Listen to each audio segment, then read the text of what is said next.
sa Papa Dudut Stories, ikaw ay hindi nag-iisa.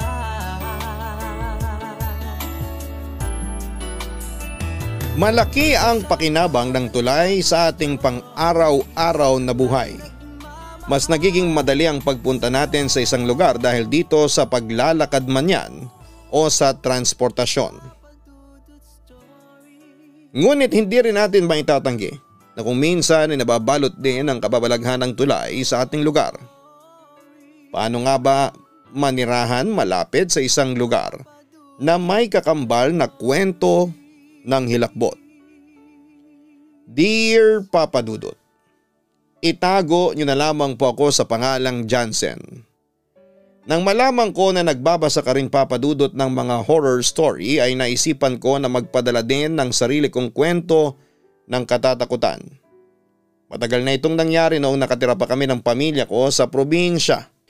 Hindi ko talaga ito makakalimutan kasi simula bata ako hanggang sa umalis kami sa lugar na yon, nangyari ang aking isishare. Ipinanganak ako sa isang simpleng probinsya at simple lang din ang buhay namin doon. Bale, pang-tatlo ako sa 7 magkakapatid. Ganun po kasipag ang mama at papa ko kaya marami kami.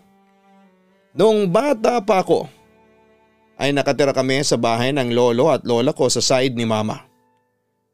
Nang maging 4 na kaming magkakapatid ay kinausap ng lolo at lola ko ang mga magulang ko kung gusto na ba naming magbukod o magkaroon ng sariling bahay.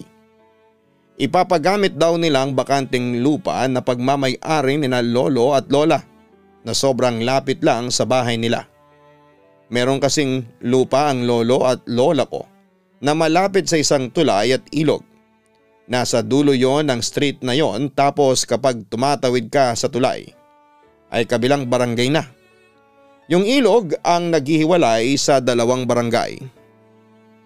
Nabutan ko pa ang tulay na yon na kahoy pa lamang ang tawiran. Nakakatakot ngang dumaan doon kasi feeling ko ay magigiba ang tulay kasi medyo luma na yung mga kahoy sa tulay tapos ay may part pa na parang nabubulok na. Alam ko na gusto na rin ni na mama at papa na bumukod kami at magkaroon ng sariling bahay kaya hindi na sila nagdalawang isip at tanggapin ang offer na yon ni na lola. Yun nga lang ay kailangan pa nilang mag-ipon ng pera para pampatayo namin ang bahay. Paunti-unti ay bumili ng materyales ang mga magulang ko. Unti-unti rin ay tinayo na ang bahay namin na katabi ng tulay. Mabuti na lamang at marunong sa pagtatayo ng bahay ang papa ko. Kaya kapag wala siyang trabaho ay siyang gumagawa noon. At kumukuha na lamang siya ng 1 o 2 tao na makakatulong niya. Halos 1 year in the making ang bahay namin na yon, Papa Dudut. Gawa sa kawayan at sa wali ang dingding. Pawid ang bubong. Merong 1 kwarto para sa aming magkakapatid at may 1 maliit para kina mama at papa. Ang sala namin ay siya ring kainan namin.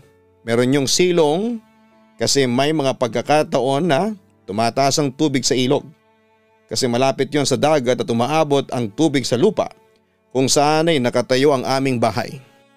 Masaya ako na meron na kaming sariling bahay pero nagkaroon din ako ng kaunting takot kasi malapit sa tulay ang aming bahay. Bata pa kasi ako ay may mga kwento na akong naririnig tungkol sa tulay na yon, Papa Dudut. Meron daw doong white lady na nagpapakita. Tapos yung puno ng akasya ay malapit sa ilog at tulay na medyo malaki at matanda na ay meron daw nakatirang kapre. Kaya tuwing gabi ay hindi na kami dumaraan sa tulay na yon kasi natatakot kami na baka biglang magpakita sa amin yung white lady o kaya yung kapre na sinasabi nila. May mga kwento rin kasi noon na nagsasabi na nakita raw nila yung white lady sa tulay. Palagi raw yung nakatayo sa may gilid na para bang merong naghihintay. Sa pagkakatanda ko ang kwento ng white lady na yon ay meron daw itong boyfriend na may kaya sa buhay. Yung babae raw ay mahirap kaya tutol ang magulang ng lalaki sa relasyon ng dalawa. Naging tagpuan daw ng dalawa ang tulay tuwing gabi. Palagi rin daw na nauunang dumating sa tulay ang babae. Hanggang isang gabi hindi dumating ang lalaki. Nagtaka raw ang babae. Nang sumunod na gabi ay naghintay ulit ang babae pero hindi na naman siya sinipot ng boyfriend niya. Hanggang sa umabot na ng 1 linggo na naghihintay sa wala ang babae. Pero patuloy pa rin po itong umaasa na isang gabi ay darating ang kasintahan niya. Hanggang isang gabi may mga lalaki raw na nakakita sa babae na nasa tulay at pinagsamantalahan ang babae. Pagkatapos ay pinatay daw ang babae at inihulog sa tulay ang katawan. Simula raw nang mangyari yon ay nagkaroon ng white lady sa tulay na yon, Papa Dudut. Kahit daw maraming taon na ang nakalipas ay naghihintay pa rin ang babae na darating ang jowa niya. Ang sabi pa, dinala raw sa malayong lugar yung boyfriend ng white lady at pinakasal sa ibang babae. Bilang bata pa ako nang narinig ko ang kwentong yon ay pinaniwalaan ko yon, Papa Dudut. Ang naging epekto tuloy sa akin ay natatakot na akong dumaan sa tulay tuwing gabi. Kapag kasi pumapasok kami sa school ay yon ang dinadaan na namin. Kaya hindi talaga ako nagpapaabot sa labas ng gabing-gabi na. Isang beses ay naitanong ko kay mama ang tungkol sa bagay na yon. Mama, bakit pala dito tayo tumira? Dapat di na lang tayo umalis kina lola. Ang lapit natin sa tulay, baka mamaya ay makita pa natin yung white lady. Ang sabi ko kay mama. Jansen, ang tagal ko na sa lugar na ito pero kahit dulo ng buhok ng sinasabi mong white lady ay hindi ko pa nakikita. Wika ni mama. Wala ka naman kasing third eye, mama. Paano mo makikita? Ang sabi ko. Kahit na, panakot lang ang white lady na yon pero hindi naman totoo. Sambit pa ni mama. Hindi na alis ng mga sinabi ng nanay ko ang takot ko sa tulay, Papa Dudut. Naniniwala pa rin ako sa mga kwento ng kalaro ko at ibang mga tao tungkol sa tulay. Kaya kapag gabi na ay sinasarado ko na kaagad yung bintana sa kwarto naming magkakapatid na kapag dumudungaw ka ay yung tulay at ilog ang agad mong makikita.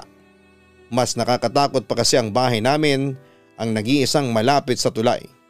Wala pa kaming kapitbahay ng time na yon. Grade 5 pala ako noong lumipat kami ng bahay, Papa Dudut. Hanggang grade 6 ay wala naman akong naranasan na nakakatakot sa lugar kung saan nakatayo ang aming bahay. Kahit sa mismong tulay ay wala rin. First year high school ako nang simulan na ipagawa ng local government namin ang tulay. Nagkaroon kasi noon ng malakas na bagyo at tuluyan ng bumigay ang ilang bahagi ng tulay na gawa sa kahoy. Kung hindi pa pala yon masisira ay hindi pa talaga gagawin. Nilagyan naman yon ng panibagong kahoy pero masyado ng delikado na lakaran ng tao. Kaya siguro naisip ng mga nanunungkulan sa aming bayan na gawin ng konkreto ang tulay, Papa Dudut. Matagal din na ginawa ang tulay na yon. Inabot din ang 1 taon. Nagkaroon na rin kami ng pansamantalang kapitbahay kasi yung space na lupa sa tabi namin ay pinagtayuan ng barracks ng mga gumagawa ng tulay. Patigil-tigil ang gawa nila kasi ilang bagyo pa ang dumaan.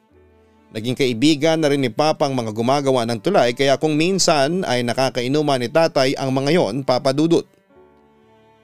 Isang gabi umuwi si Papa sa bahay na medyo nakainom. Hindi pa naman late noon, gising pa nga kaming magkakapatid at gumagawa pa kami ng assignment. Narinig ko na nag-uusap sina Mama at Papa. Alam mo ba, sabi ng mga gumagawa ng tulay, may kakaiba raw sa tulay natin. Palagi raw mabigat ang pakiramdam nila kapag ginagawa nila. Sabi ko baka nagpaparamdam sa kanila yung white lady. Ang sabi ni Papa. Anong white lady? Hindi naman totoo yun. Turan pa ni Mama. Pamalay mo naman sila nga nararamdaman.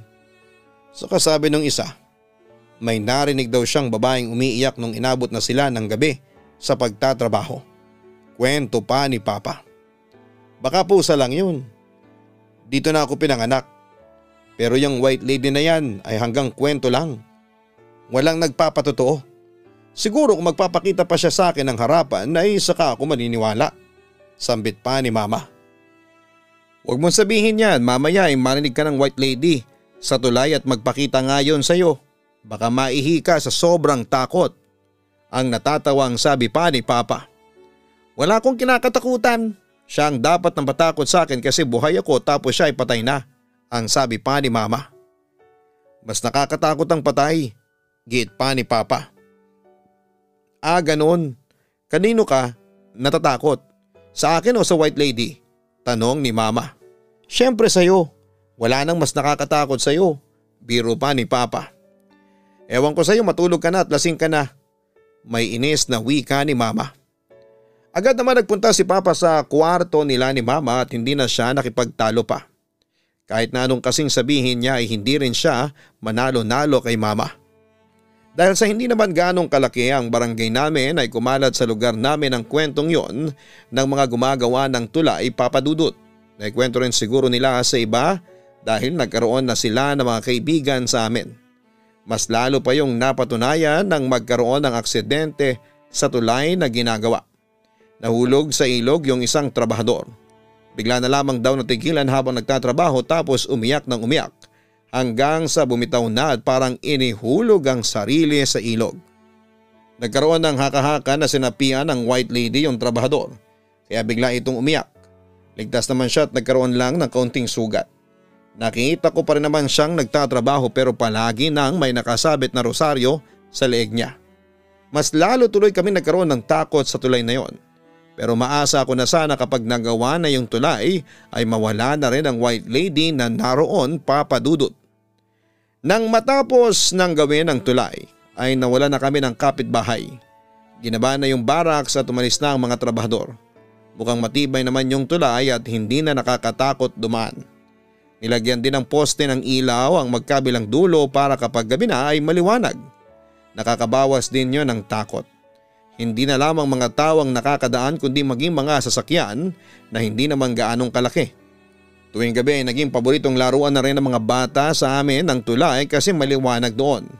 Parang wala lang sa kanila ang kwento doon na merong white lady. Kung minsan pa nga ay inaabot ng halos hating gabi na meron pa rin mga batang naglalaro doon. Karaniwan nilang nilalaro ay patintero. Kaya may mga pagkakataon na naiinis si nanay kasi maiingay ang mga bata. Gabing-gabi na. Kaya sinisigawan ni Mama mga bata para pauwiin na at para makatulog na kami.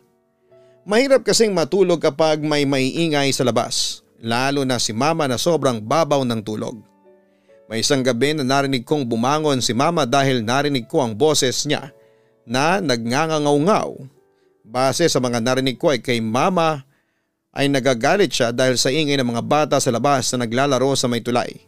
Pumunta siya sa kwarto naming magkakapatid kasi doon mas malapit ang kinakaroonan ng tulay. Hoy, umuwi na kayo. Madaling araw na at naglalaro pa kayo. Mga hindi kayo marunong pagsabihan, sigaw pa ni Mama. Nagtaka ako kasi wala naman akong naririnig ng mga batang naglalaro sa labas.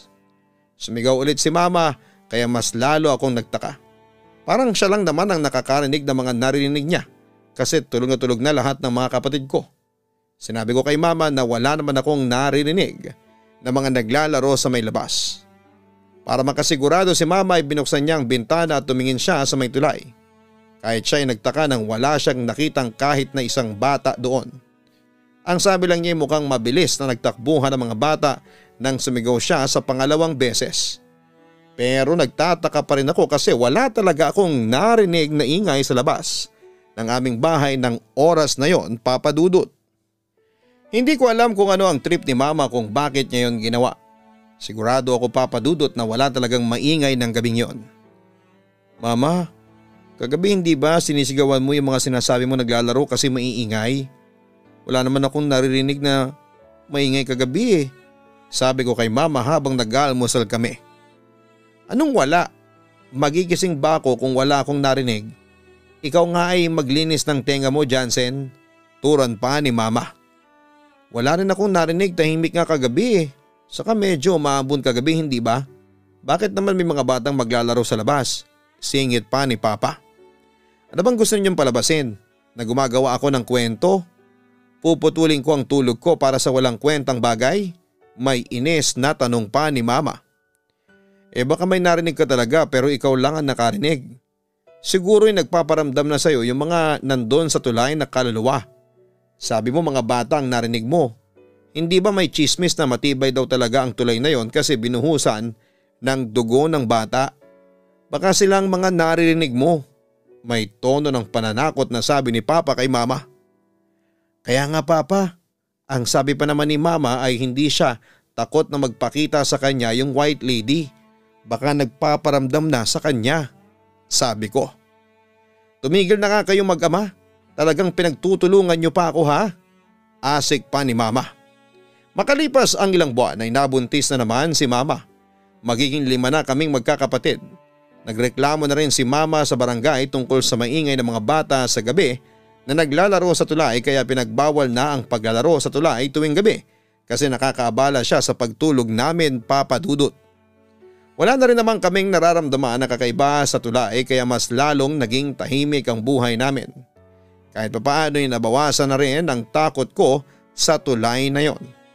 Pero may mga pagkakataon na inuutusan ako ni Mama na bumili sa kabilang barangay kasi nandun ang maliit na palengke kahit gabi na. Kailangan ko patuloy dumaan sa tulay. Kapag ganoon ay nagpapasama ako sa isa sa mga kapatid ko. Pero minsan ay ayaw nila kaya wala akong choice kundi ang bumili ng pinabibili sa akin ng wala akong kasama. Binibilisan ko na lamang ang paglalakad ko sa tulay. Kasi hindi pa rin nawawala sa isipan ko na merong doong white lady at posible na may bagong mga kaluluwa na nakatira sa tulay dahil sa chismis na binuhusan yon ng dugo ng mga bata. Parang lahat naman yata ng konkretong tulay ay may ganong kwento. Pero dahil sa medyo bata pa ako ng time na yon ay naniniwala ako sa ganon, Papa Dudut. Isang gabi inutusan ako ni Mama na bumili ng 1 kilo ng karne ng baboy dahil mag-aadobo siya. Medyo malaki na ang tiyan ni Mama noon, nagpasama ako sa mga kapatid ko pero kahit isa ay walang gustong sumama sa akin. Nakiusap ako kay Mama na baka pwedeng iba na lamang ang utusan niya pero nagalit pa siya sa akin. Napilitan na lamang akong sumunod kasi baka mapalo o hindi pa ako bigyan ng baon. Nang papunta na ako ay okay naman pero nang pabalik na ako ay doon na may nangyaring kababalaghan. Malayo pa lamang ako sa tulay ay mabilis na ang paglalakad ko, Papa Dudut. Nang nasa gitna na ako ng tulay ay hindi ko alam kung bakit bigla akong may naramdaman na kakaiba. Yung parang hindi ako makahinga ng maayos at ang bigat ng dibdib ko. Maya-maya may narinig akong iyak ng babae na para bang nanggagaling siya sa ilalim ng tulay. Doon ako napasigaw at tinawag ko si Mama. Napatakbo na ako at halos umiiyak ako nang dumating sa bahay. Napagalitan pa nga ako ni Mama kasi wala akong dalang karne ng baboy. Doon ko na-realize na nabitawan ko pala yon nang tumakbo ako sa tulay dahil sa sobrang takot. Balikan mo yung karne. Bilisan mo at baka makuha yun ng aso.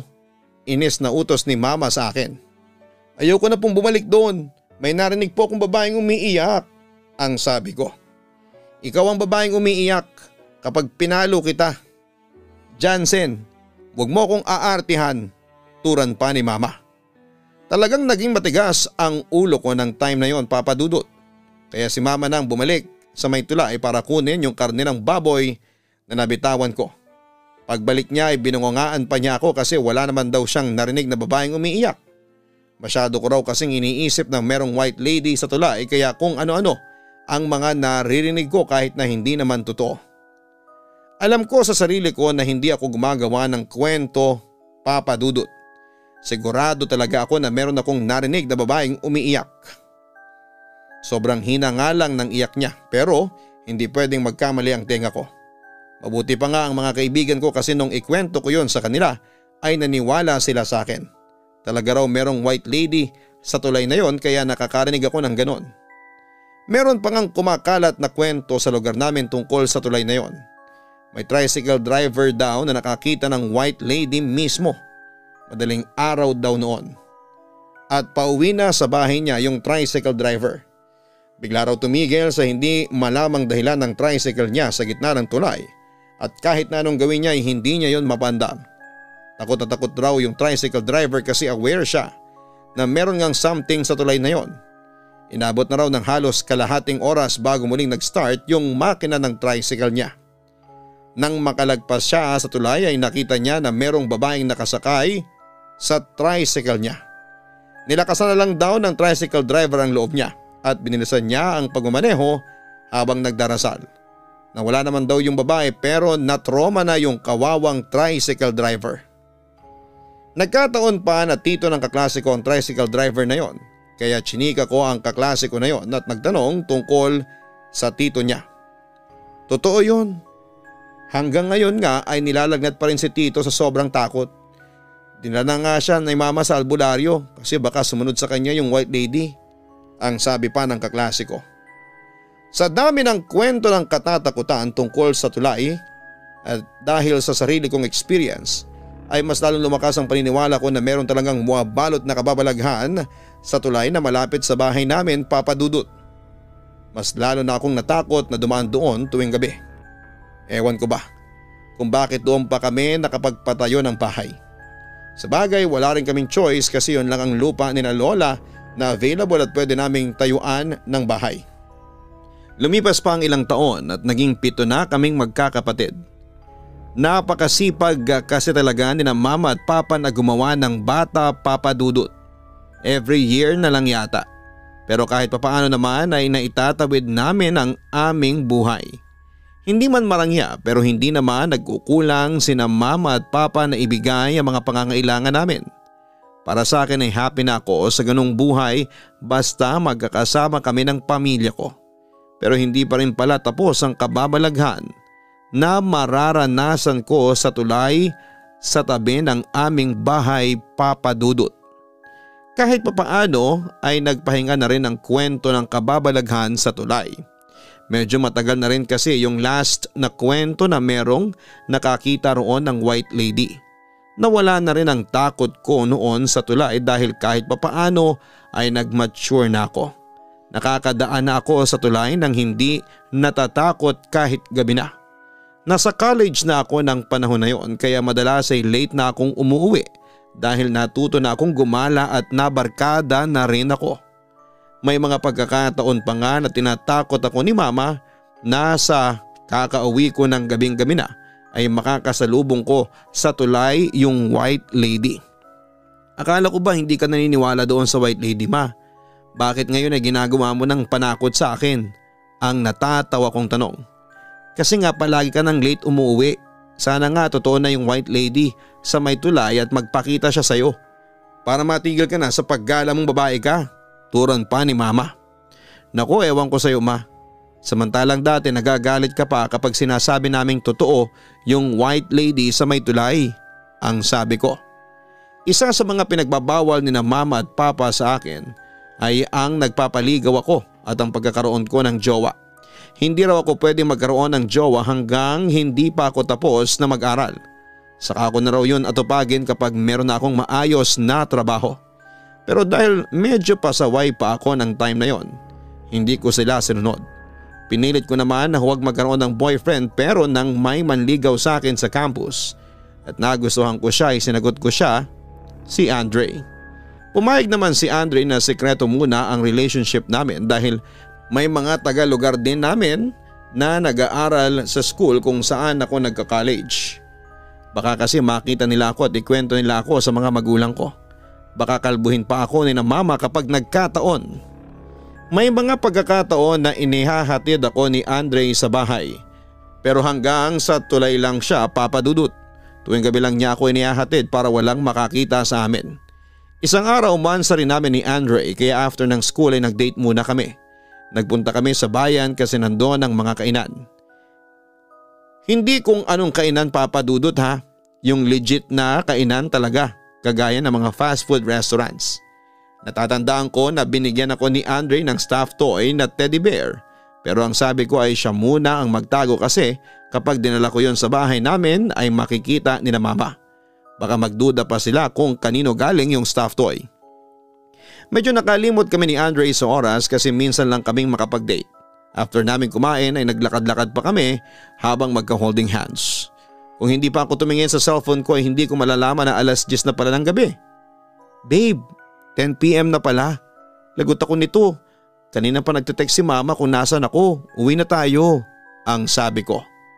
Sige, baon na lang tayo sa susunod. Ihatid na lang kita para sure ka na safe na makakauwi sa inyo. Turan pa ni Andre. Nang nasa tulay na kami ay sinabi ko kay Andre na pwede niya akong iwanan doon. Pero hindi agad umalis si Andre at nag-request pa siya na baka pwede siyang makahingi ng kahit na isang kiss sa akin. Pinagbigyan ko naman si Andre pero habang hinahalikan niya ako ay biglang naging malamig ang simoy ng hangin. Hindi ko naman yun pinansin kasi gabi naman at normal lamang na malamig ang hangin kapag ganong oras. Babe, tama na. Baka may makakita sa atin. Tulak ko kay Andre. Sige, kita na lang tayo bukas sa school ha? Ang sabi pa ni Andre. Okay, mag-iingat ka pag uwi mo. Sorry at late na akong makakarating ka sa inyo ha? Sabi ko. No problem, ang importante naman ay nakapag-celebrate tayo ng monthsary. Nakangiting sabi pa ni Andre. Palis na sana si Andre nang bigla akong natigilan dahil sa merong sumitsit sa kung saan. Akala ko si Andre ang sumisitsit sa akin kaya lumingon ako pero nakita ko na tuloy-tuloy lang si Andre sa paglalakad at medyo malayo na siya sa akin. Mas naging malamig na ang hangin. Yung tipong tumataas na ang balahibo sa braso ko. Hanggang sa naririnig ko na naman yung babaeng umiiyak na parang nanggagaling sa ilalim ng tulay. Hindi ko akalain na maririnig ko ulit yun matapos ang ilang taon. Pero sa pagkakataon na yon ay malakas na at mas mahaba na ang pag-iyak niya. Hindi agad ako nakagalaw kasi hindi ko alam kung saan ako tatakbo. Sa bahay ba ako tatakbo o babalik kay Andre? Pakiramdam ko ay nawala ng lakas ang mga paa at binti ko na humakbang at hindi ako nakalis sa kinakatayuan ko.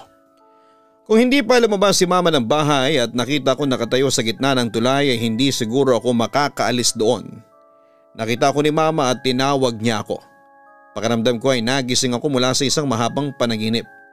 Bigla ko umiyak at patakbo akong lumapit kay mama sa sobrang takot ko ay napayakap ako sa kanya ng mahigpit. Ano ba nangyayari sa iyo, Jansen? Bakit ka umiiyak? Tanong ni mama sabay alis ng pagkakayakap niya sa akin. Teka, huwag mong sabihin na buntis ka ha? Malakas na tanong niya. Hindi po ako buntis. Pumasok na lang po muna tayo sa loob, ang sabi ko. Nang nasa loob na kami ng bahay ay doon ko na sinabi ang nangyari. Siyempre hindi ko sinabi na inihatid ako ni Andre na boyfriend ko kasi masasabunutan talaga ako ng nanay ko. Napagalitan na naman ako ni mama at ang sabi niya ay dahil yon sa palagi akong late na umuwi. Kung hindi raw ako titigil sa gawain ko na yun ay baka tuluyan nang magpakita sa akin yung white lady at sapian pa ako. Hindi ko rin talaga maintindihan kung minsan ang nanay ko papadudot. Dati hindi siya naniniwala doon sa white lady sa tulay tapos noong college na ako ay ginawa na niyang panakot sa akin yon. Pero kahit na hindi niya gawing panakot sa akin ay talagang natakot na ako. Bumalik na naman ang takot ko sa tulay na yon na matagal nang nawala. Simula nang mangyari yon sa akin ay hindi na ako gumala sa gabi. Kung hindi man maiiwasan na uuwi ako ng gabi na ay nagte-text ako sa nanay ko para sunduin niya ako doon sa may tulay. Natatakot na kasi akong maulit ang nangyari na yon, Papa Dudut. Baka sa susunod ay hindi ko na kayanin at baka bigla na lamang akong mahimatay. Or worst, mamatay sa sobrang takot. Ang buong akala ko ay okay na ang lahat. Pero isang linggo matapos ang pangyayari na yon, sa tulay ay nagsimula na akong managinip ng kakaiba. Napapanaginipan ko yung tulay. Meron daw doong babae na nasa gilid at kapag dumadaan ako ay tinatanong niya ako kung nakita ko ba ang nobyo niya.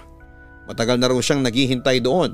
Sinasabi ko na hindi ko kilala ang boyfriend niya at bigla siyang umiiyak kagaya ng iyak na naririnig ko noon sa tulay. Minsan naman ay nakatayo lamang siya sa may gitna ng tulay. Hindi ko nga lang matandaan kung ano ang itsura niya pero sa tingin ko ay maganda siya. After ng magkakasunod kong panaginip na yon ay nilagnat ako ng malala, Papa Dudut. Inakala naming lahat na normal ang lagnat na nararamdaman ko at madadala sa gamot na binibili namin sa butika. Kaya lang ay inabot na ng 3 araw ay hindi pa rin bumababa ang lagnat ko. Isang gabi habang nakahiga ako at hawak ko ang cellphone ko ay pinagalitan ako ni mama. Cellphone ka kasi ng cellphone kaya nilalagnat ka na. Paano ka gagaling yan? Akin na nga yung cellphone na yan. Dapat talaga hindi ka na namin binili niyan eh. Turan pa ni mama. Ma, ito na nga lang ang libangan ko, kukunin mo pa. Matulog ka na kaya, late na, sabi ko. Hindi pa ako makatulog. Yung kuya mo wala pa. Mag-aalas 12 na ng hating gabi. Baka nakikipag-inuman na naman ang damuho na yon. Humanda siya sa akin pagdating niya. Sambit pa ni mama. Ang tinutukoy ni mama na kuya ko ay ang kapatid kong panganay. Meron na siyang trabaho noon pero kagaya ko ay marami rin siyang kabarkada. Pero ang bonding kasi ng mga kaibigan ni kuya ay ang pag-iinom tuwing weekend na talagang tinututulan ni mama. Sinabi ko kay mama na matutulog na ako pero ang totoo ay nagsa-cellphone pa rin ako.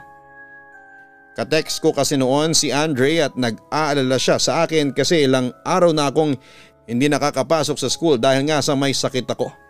Siguro 1 oras na ang lumipas nang patay na ni mama ang ilaw sa buong bahay. Wala pa rin ang kapatid ko at baka inaantok na si mama sa paghihintay. Ako naman ay gising na gising pa rin at hindi pa ako inaantok. Kapag talaga katext ko ang jowa ko ay hindi ako inaantok kahit pa masama ang pakiramdam ko. Nagpasalauna na nang magsabi si Andre na matutulog na siya. Inaantok na daw siya.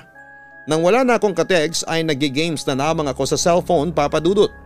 Habang naglalaro ako ay may narinig akong tunog sa labas ng bintana ng kwarto namin. Hindi ko alam kung meron bang kumakatok doon o merong bumabato ng maliit na bato. Basta paulit-ulit yung ganong klase ng tunog. Dahil nga sa wala pa ang kuya ko ay siya ang naisip kong gumagawa noon.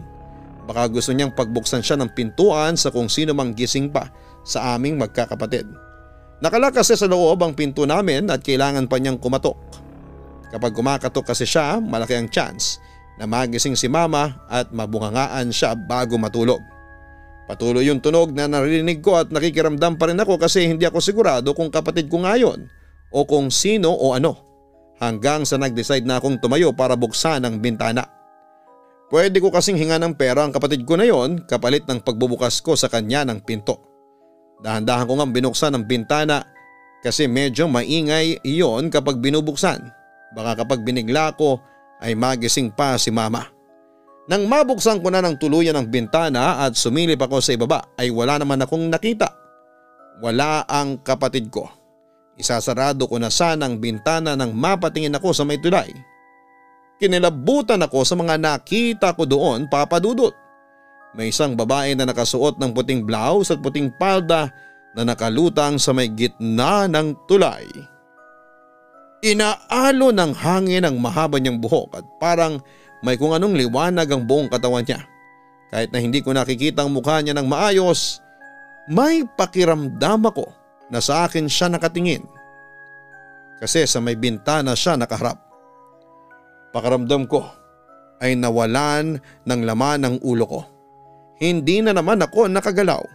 Alam ko na yon ang white lady na sinasabi nila na nasa tulay. Hindi ko na rin alam kung gaano ako katagal na nakatingin sa kanya hanggang sa parang may bumulong sa akin na boses na hindi ko alam kung saan ang gagaling. At yon ang nagpagalaw sa akin. Nanginginig kong sinarado ang bintana at sinigurado ko na nakalak yon. Nagmamadali akong bumalik sa pagkakahiga at nagkulong ako sa kumot. Panay ang dasal ko ng sandaling yon. Lahat na yata ng dasal na memorize ko ay dinasal ko na sa utak ko, Papa Dudut. Sa sobrang takot ko pa nga noon ay hindi na ako nakatulog pa. At nang kinaumagahan ay mas lalong sumama ang pakiramdam ko. Ikinuwento ko kay mama at papa ang mga nangyari. Ang sabi ni mama ay baka nagdideliryo lamang ako. Kaya kung ano-ano mga nakikita ko. Sabi ko ay akala ko ba ay naniniwala na siya sa white lady sa may tulay tapos biglang ganon ang sasabihin niya. Ang sabi naman ni Papa mas mabuti pa na dalhin na ako sa albularyo at baka may kakaiba nang nangyayari sa akin.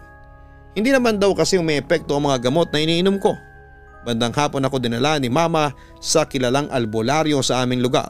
Doon ay sinuob ako at meron siyang ipinatak na kandila sa tubig na nasa palangga ng maliit. Tapos ay binasa niya yung nabuong patak ng kandila at ayon nga sa albularyo ay may nakikita siyang tulay at isang babae. Naku, mukhang nakakatuwa ng anak mo ng babae doon sa tulay na malapit sa bahay ninyo. Turan pa ng albularyo. Tinanong pa ako ng albularyo kung madalas ba akong magpunta sa tulay o dumaan. At ang sabi ko ay doon ako dumadaan kapag pumapasok sa school at kapag uuwi ako. Tahimik lang si Mama na nakikinig na para bang unti-unti na siyang naniniwala sa sinasabi ng albularyo. Sabi pa ng albularyo ay baka may nagawa ako sa babae na nasa tulay kaya ako ginagambala.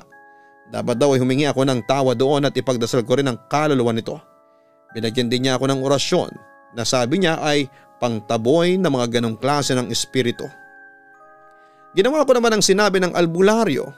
Sa may tulay na kami dumiretso ni Mama at sinamahan pa niya ako roon para ipagdasal ang kaluluwa ng babaeng naroon at tumingiran ako ng tawad kung may nagawa man ako sa kanya na hindi niya nagustuhan.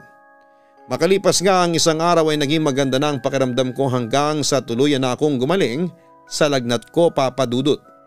Naisip ko na baka effective nga yung ginawa sa akin ng albularyo na orasyon. Hindi ko na rin nakita yung sinasabing white lady sa tulay, pero hindi pa rin nawala ang pagtaas ng balahibo at kilabot ko sa tuwing dumaraan ako. Isa pa pala sa hindi ko makakalimutang nangyari na may connection ang tulay na yon ay noong sinalanta ang lugar namin ng isang napakalakas na bagyo. Umaga pa lang ay napakalakas na ng hangin at ulan pero kampante kami na hindi kami aabutan ng tubig kasi medyo mataas ang silong ng aming bahay. Pero nang gumabi na at napansin namin na tumataas ng tubig ng mabilis dahil malapit kami sa ilog ay doon na nag-decide sina Mama at Papa na kailangan naming lumikas habang hindi pa lagpas tao ang baha. Itinaas muna namin ang mga gamit namin bago kami magkakasabay na sinuong ang napakalakas na bagyo. Ako ang may dala ng pangalawa sa bunso naming kapatid tapos nasa hulang kami kasi medyo mahirap maglakad dahil sa hanggang bewang na baha. Papunta kami sa bahay ng lolo at lola ko kasi matibay ang bahay nila at meron silang taas. Habang naglalakad ako sa bahay ay narinig ko ang kapatid ko na nagsalita. "Ate, may babae sa tulayo, kawawa naman siya," sabi ng kapatid ko. Nabuhat ko. Huminto ako saglit at tumingin ako sa may tulay. "Wala naman eh. Ano bang babae ang sinasabi mo?" tanong ko. "Yun ate, yung nakaputi siya, kawawa naman, nauulanan," sabi pa ng kapatid ko habang meron siyang itinuturo sa tulay na hindi ko naman nakikita. Nang sabihin ng kapatid ko na nakaputi yung babaeng nakikita niya ay alam ko na kaagad na yun ang white lady. Mas lalo ko tuloy binilisan ang paglalakad hanggang sa makapunta na kami sa bahay ni na Lola. Safe naman kaming lahat pagkatapos ng bagyo. Yun nga lang ay nawala ng bubong ang bahay namin. Pero hindi ko pa rin makakalimutan na hindi ko nga nakita yung white lady sa tulay pero mukhang sa kapatid ko naman siya nagpakita. Nang magkaroon si Papa ng chance na makapagtrabaho sa ibang bansa ay nakaalis na rin kami sa bahay na yon.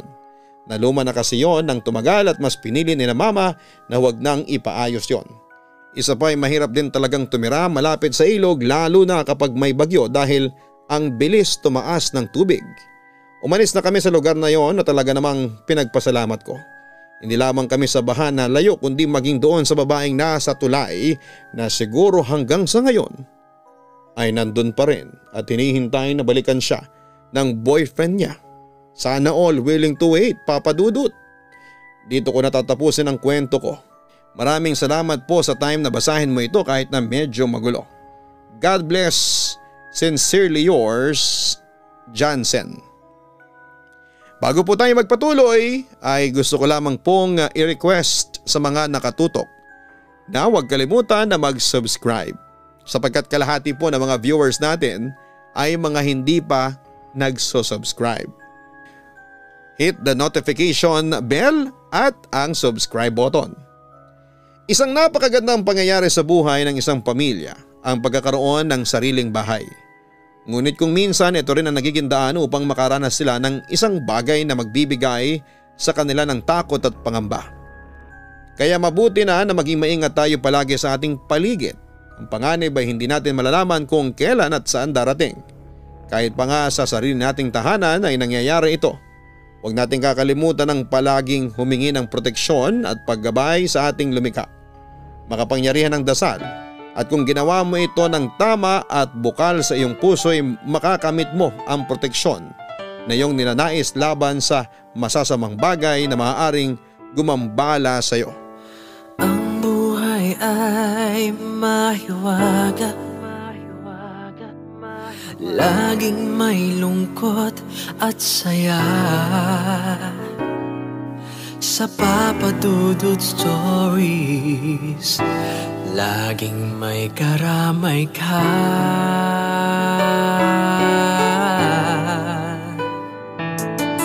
Mga problemang kay bigat,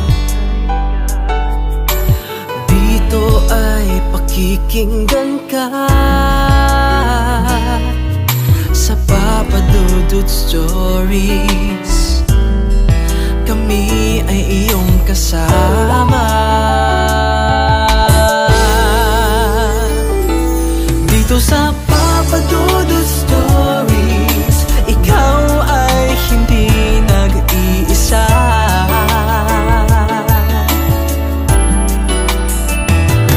Dito sa Papa Dudut Stories, may nagmamahal sa'yo. Papa Dudut Stories, Papa Dudut Stories,